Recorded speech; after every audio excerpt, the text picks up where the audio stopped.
10ኛ ኢሳም አበሻ። በከዚህ ቀደሙ ቪዲዮ ካልተካተቱና በዚህ በአዲሱ ምርጫ እንደ አዲስ ከተካተቱ ጥቂት አርቲስቶች መሃል ኢሳም አንዱ ነው። ምንም እንኳን በአሁኑ ወቅት የሚከተለው የእስልምና እምነት አይፈቅድም በማለት የፊልሙን ዓለም እርግፍ አድርጎ ጥሎ ቢወጣም በሰራቸው በርከት ያሉ ፊልሞቹ ይታወሳል። ኢሳም የፊልም ተዋናይ ብቻ ሳይሆን ዳይሬክተር እና ፕሮዲዩሰርም ጭምር ነው።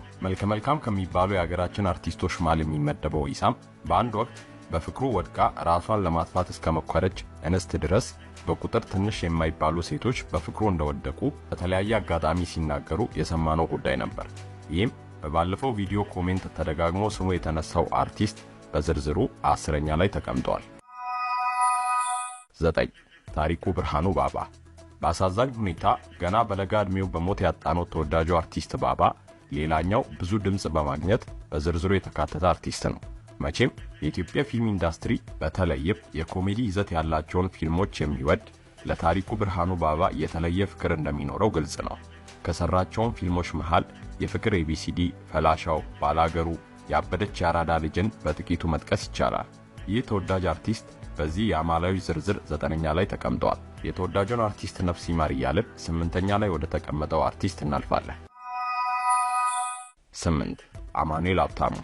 በአስገራሚ ሁኔታ በባለፈው የ50 ሴቶች ምርጫ 3ኛ ላይ ተቀምጦ የነበረው ከመልካምነቱም በተጨማሪ በትወና ብቃቱም ቢሆን ብዙዎች የሚመሰክሩለት አማኑኤል በአሁኑ የ100 ሴቶች ምርጫ ላይ ግን ከሌሎች 7 አርቲስቶች ያነጸ ድምጽ በማግኘት 8ኛ ላይ ሊቀመጥ ችሏል። ኢትዮጵያዊ የቆዳ ቀለሙ፣ ፈገግታውና እርጋታው ተወዳጅነቱን ከፍ እንዳደረገለትም ብዙዎች ይናገራሉ። ከረቡኒ እስከ እንሳሮ፣ ከስቄ ልሙት እስከ ማን ያዘዋል የተለያዩ ገጸ ባህሪያትን በመተወን አቅሙን አሳይቷል። በተጨማሪም ረቡኒ እና እረኛዬ የተሰኘውን ድራማ ጨምሮ በርካታ የጥበብ ስራዎችን ካበረከተችው ከውቋ ዳይሬክተር ቅድስት ይልማ ጋርም በአንድ ወቅት ትዳር መስርቶ የነበረው አማኑኤል ሀብታሙ 8ኛ አማላይ አርቲስት በመባል በዝርዝሩ ተካቷል።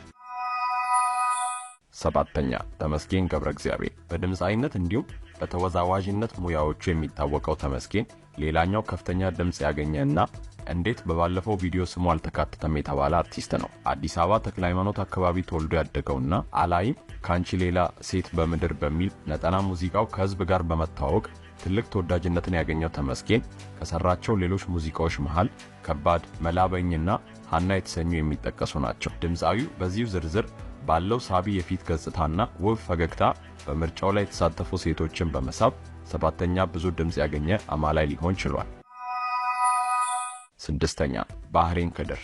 ባህሬን አስቀድሞ ከነበረበት ደረጃ ወደ ላይ ከፍ ያለ የመጀመሪያ አርቲስት መሆን ችሏል። በባለፈው ምርጫ 8ኛ የነበረው ባህሬን 2 ደረጃዎችን ከፍ በማለት አሁን ደግሞ 6ኛ አማላይ አርቲስት ሊባል ችሏል። የእስልምና እምነት ተከታይ ከሆኑ ጥቂት የሀገራችን አርቲስቶች መሃል አንዱ የሆነው ባህሬን ከፊልም ስራ በተጨማሪ ሞዴሊንግ ይሰራ እንደነበረ የሚታወቅ ነው።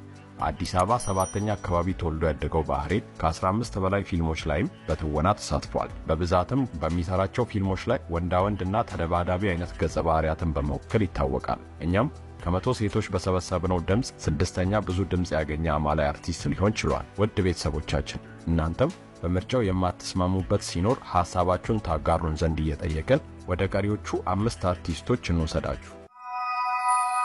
5 ያየራድ ማሞ። ያየራድም አስቀድሞ ከነበረበት የ9ኛ ደረጃ በመነሳት 5ኛ ላይ በመቀመጥ በአስገራሚ ሁኔታ የቀድሞውን ደረጃ ያሻሻለ አርቲስት መሆን ችሏል። በኢቢኤስ ቲቪ ይተላለፍ በነበረው ሞጋቾች የተሰኘ ተከታታይ ድራማ ላይ የዶክተር ፋኑኤልን ገጸ ባህሪ በመወከል ሲጫወት በህዝብ ዘንድ በስፋት ይታወቃል። እንዲሁም ሲቲ ቦይ፣ እንደ ሀበሻና 2 ልብ ከሰራቸው ፊልሞች ጥቂቶቹ ናቸው። ጂም ከሚያዘወትሩና የተስተካከለ ቁመና ካላቸው አርቲስቶች መሃል የሚመደበው ይህ አርቲስት ከፊልም ስራው በተጨማሪ በአትክልት የማስዋብ ስራ በመሰማራት የተለያዩ ኤምባሲዎችንና ትልልቅ ግቢዎችን በማስዋብ ስራ የተሰማራው ያየህ በተለይም ከቅርብ ጊዜ ወዲህ እየሸሸ የነበረውን ጸጉሩን ካስተካከለ በኋላ አማላይነቱ ከፍ እንዳለም በምርጫቸው ያካተቱ ሴቶችም ነግረውናል። ጸጉሩን ባያስተካክለው ኖሮስ በዚህ ዝርዝር የመካተቱን እድል ያገኘው ይሁን? መልሱን ለእናንተ ትተናል። 4ኛ ጂ መሳይ ከበደ። በቅርቡ ዘፈንን እርግፍ አድርጎ በመተው የፕሮቴስታንት እምነት ተከታይ መሆኑን በይፋ ያሳወቀው ድምጻዊ ጌታ መሳይ ወይንም በመድረክ ስሙ ጂ መሳይ ከበደ በዝርዝሩ የተካተተ ሁለተኛ ድምፃዊ መሆን ችሏል። ጥቂት ከሚባሉና ጂም ከሚያዘወትሩ አርቲስቶች መሃል የሚመደበው የቀድሞ ድምፃዊ ከመልኩ በተጨማሪ የተስተካከለ የሰውነት አቋሙ አማላይ እንድንለው አስችሎናል ሲሉ በምርጫው ላይ የተሳተፉ ሴቶች ነግረውናል። በዚህም ከድምፃውያን አንደኛ፣ እንደ አጠቃላይ ከአርቲስቶች ደግሞ አራተኛ ደረጃ ላይ ሊቀመጥ ችሏል። በአስገራሚ ሁኔታ በባለፈው ዝርዝር የሁለተኛ ደረጃን አግኝቶ የነበረው ሌላኛው ድምፃዊ ወንዲ ማክ በአሁኑ ዝርዝር 10 ውስጥ መግባት ሳይችል ቀርቷል። ውድ ቤተሰቦቻችን እናንተም የእናንተን አማላይ ድምፃዊ ኮሜንት ላይ አስቀምጡልን እያለን በዝርዝራችን ወደ ያዝናቸው ምርጥ 3 አማላይ አርቲስቶች እንውሰዳችሁ። ሶስተኛ ቸርነት በፍቃዱ። ቸሬ ሌላኛው ደረጃውን ከፍ አድርጎ ምርጥ 3 ውስጥ መካተት የቻለ አርቲስት ነው። በቅርብ ዓመታት የፊልሙን ዓለም ተቀላቅለው በርካታ አድናቂዎችን ካገኙ የሀገራችን አርቲስቶች መሃል ቸርነት አንዱ ነው ቢባል ማጋነን አይሆንም። በትወና ብቃቱ ብዙዎችን ያስገረመ ሲሆን በተለይም በሕዝብ ዘንድ ትልቅ ተቀባይነትን ባገኘው ክያ የተሰኘ ፊልም ላይ አይነ ስውር ሆኖ የተወነበት ተጠቃሽ ነው። በብዙ እንስቶች ዘንድ ውብ ፈገግታ እንዳለው የሚነገርለት ቸሬ ከውበቱም በተጨማሪ ጭምት ባህሪው ተወዳጅነቱን ከፍ አድርጎለታል። በሃይማኖቱም የኦርቶዶክስ እምነት ተከታይ የሆነው ይህ አርቲስት በእምነቱም ጠንካራ እንደሆነና ቤተክርስቲያን ውስጥ በአገልግሎት እንደሚሳተፍ የቅርብ ወዳጆቹ ነግረውናል። የበርካታ አርቲስቶች መፍለቂያ ከሆነው ኳስ ሜዳ አካባቢ የተገኘው ተዋናይ ቸርነት በዚህ የውብ ወንድ አርቲስቶች ዝርዝር 3ኛ ላይ ተቀምጧል። ሁለተኛ ግሩም ኤርሚያስ። የ48 ዓመቱ አርቲስት ግሩም ኤርሚያስ ከዚህ ቀደም ተቆጣጥሮት የነበረውን የአንደኛ ደረጃ ለሌላ አርቲስት በማስረከብ ወደ ሁለተኛ ደረጃ ዝቅ ሊል ችሏል። ወደ ፊልሙ ከገባ ረጅም ዓመታት ቢቆጠሩም በማይዋዥቅ የትወና ብቃት ራሱን በመጠበቅና የማይመጥኑትን ፊልሞች ባለመስራት ከአብዛኛው የሀገራችን አርቲስት በተለየ መልኩ ራሱን አስከብሮና ከፍ ብሎ ሊቀመጥ የቻለው ግሩም በ1990ዎቹ መጨረሻ ነበር ፊልሞች ላይ መሳተፍ የጀመረው።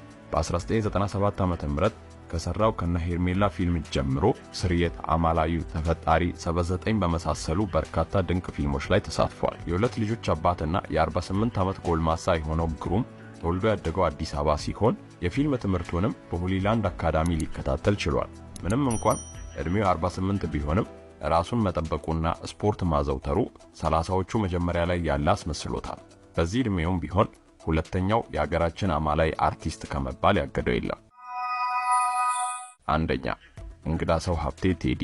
ከዛሬ 16 ዓመታት በፊት የፊልሙን ዓለም በመቀላቀል ከ50 በላይ የሚሆኑ ፊልሞች ላይ በትወና መሳተፍ የቻለው እንግዳ ሰው በዚህ በአዲሱ ዝርዝር የቀድሞውን አሸናፊ ግሩም ኤርሚያስን በመብለጥና ከፍተኛ የሆነውን ድምጽ በማግኘት በደረጃው የቀዳሚነትን ቦታ ይዟል።